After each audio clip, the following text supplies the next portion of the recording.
You think money will or won't play in this particular race?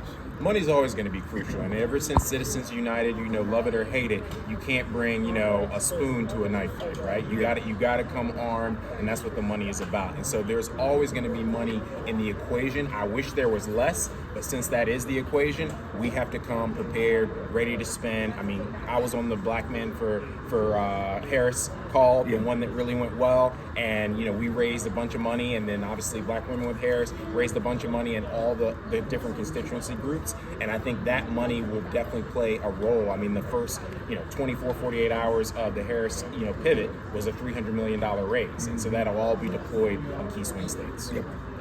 You were with Mr. Trump back in the day on The Apprentice. We ain't got time to unearth all that. But what do you think of the guy that you were hanging out with then on The Apprentice and the guy that he has become? I always call it a devolution. It's not an evolution, it's a devolution. And basically, it's a pun intended when you think about that, right? The root word devil, but the same thing that you're devolving into something that's even more base, even more, nefarious, even more evil.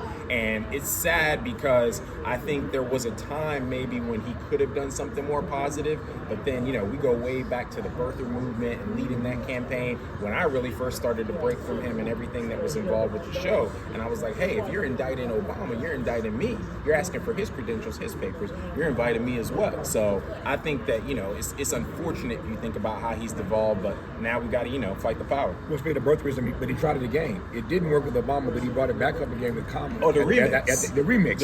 At the NABJ gathering. Yep. What'd you make of that? Yep. I was watching that live, and that was a complete train wreck. And, to see him go and try what I always call his reservoir of racism. That's what he goes to. That's like his go-to. Like some people have a backhand, a forehand, switch up dribble. He's always going to go to racism to try and score points. And unfortunately for him, that's not going to work the same way it did in 2016. Every year that lessens in its efficacy. Yep.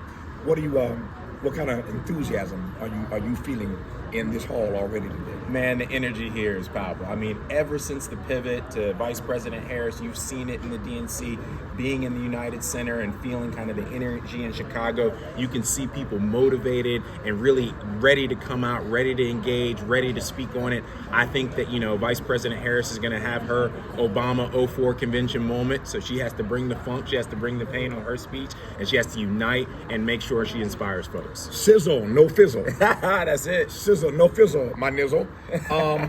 30 seconds left. You say a word about your Together plan. I definitely want folks to visit togetherpurple.org. I always say no money, no movement. We're always looking to raise funds. We're always looking to organize Gen Z and give them the causes that they care about on a platform that they can be proud of. So visit togetherpurple.org, sign up to volunteer, make sure you fundraise and help us, with donations and see what we're doing to really motivate Gen Z voters. Kwame Jackson, ours on honor, sir, to see you. My man. Thanks for your time. Always good to be on with the noobs. Thank you, sir. Yo, this is I'm going to hear about that the rest of the convention.